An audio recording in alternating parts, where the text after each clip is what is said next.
Michael Owen reckons Manchester City are finishing fourth this season. It is his prediction. It's not me joking. He has lost his mind. But we're going to talk about that. We've got Kim with us. You're obviously a Man City fan. Not much has changed since last season. Few players out, one in.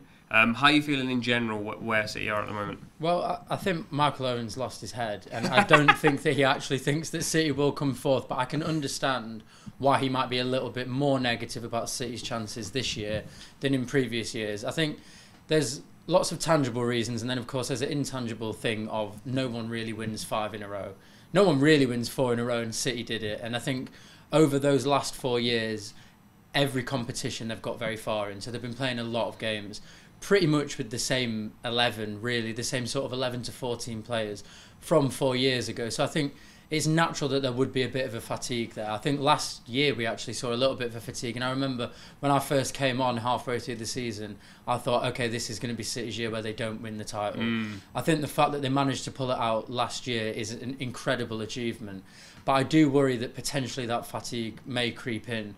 Also, I don't think the transfer business has been particularly good. Losing Alvarez for 81 million, I think, is a fantastic amount of money to get for a player who couldn't really make it as a backup 9 and couldn't really fit into the midfield. And I don't think he's a loss. But I think the fact that there doesn't seem to be much impetus on replacing him may be a little bit of a struggle. And you add to that players like Kyle Walker, Kevin De Bruyne, Bernardo Silva, who are all at the end of their career, not performing particularly well compared to what they have done over the last few years. I completely understand where Michael Owen's coming from in not being overly confident of City winning the league. But then, of course, you've got the fact that it's Pep Guardiola and it's Man City and it's Haaland and it's Foden. And there's no reason why you wouldn't put them at the top, because that's what they do. We win leagues. We have done for the last 4 in a row. But I think this year, if any year, would see a slight decline. And the fact that Guardiola hasn't announced that he's going to be staying on for an extra year and that this will be his final season as well, I think puts a little bit extra on the players and maybe a little bit more pressure. It might help with the narrative, right? Like Liverpool had the narrative of Klopp last season. But it didn't help, did it? Chill.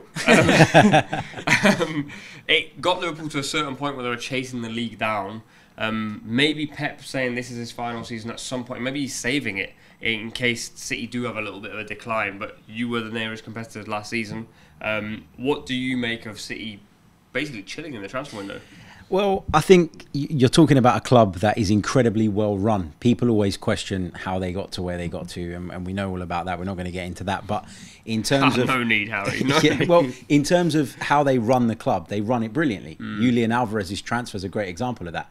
They've signed him for, what was it, 20 odd million euros? 14 million. Won the treble. There you go. Sold for 14 million pounds sold for 81. So they're brilliantly run. They've got the best coach in the world, and they've got some of the best players in the world. So I think you need to give them the respect that they deserve and say that they are the favourites going into the season to win the Premier League. But the only question I have around them is mentally, how easy is it to go again after doing it all, and now you're asking them to do it the 5th time around? I don't think, players like Kevin De Bruyne are speaking or hinting about potentially moving on. Ederson, we know, had some talks with clubs overseas. You think about all of that and you just wonder where they are in terms of headspace. Yeah. So that would be my only concern if I was a City fan. Like, are these players ready to go again, or have they got to a point where they're forcing it a little bit now? Technically, they're there. In terms of the squad depth, they're there. The manager's there. But it's just that mentality piece. I think that's a really good point. And I think what we've kind of seen this summer, particularly with, as you mentioned, with De Bruyne and Ederson, is it's kind of like a bit of a come-down period. They've just won the treble, and then the year after, they've got a goal to achieve, which is 4 titles in a row. No one's ever done that. And then they succeed, and they do that, and I think the players are probably feeling that there's not much more we can give, and there's not much more we can do. And I'm surprised, actually, that more players, apart from Alvarez, haven't left. I thought we would have actually seen a few of the core players think, look, I've done my time here. I'm going to go easy street, maybe go to Saudi Arabia, make some money. I'm surprised that they've managed to keep the core, but exactly as you say, I think the mentality is going to have to be extremely strong for City and the players to even want to go that extra step and achieve it again. But they are winners and they have done it before. Also, as well, just on the point that I was making about the question marks around them, their investigation, I'm not saying they're guilty because I don't know that they are. I'm not saying that they're innocent. I couldn't possibly tell you. But I think that plays into the mentality piece as well. If you're a player at that football club and you know that there's this cloud hanging over you, does that play a part in whether you want to stay there for the longer term? Has that contributed partly to Ederson exploring his options, to Kevin De Bruyne maybe thinking about the next move?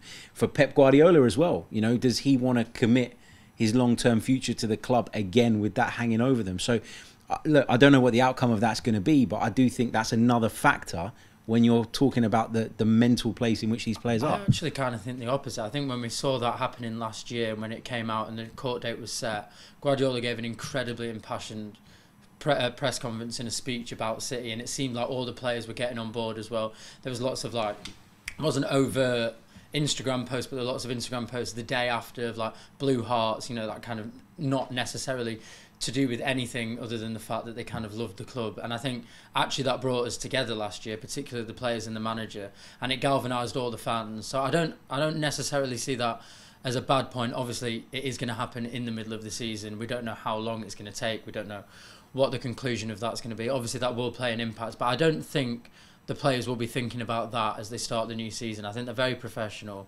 I think the ones who have achieved incredible things here will have great love for the club, and I think they'll be focused on trying to do their best. Whether they actually can muster that again is probably the only question I would think.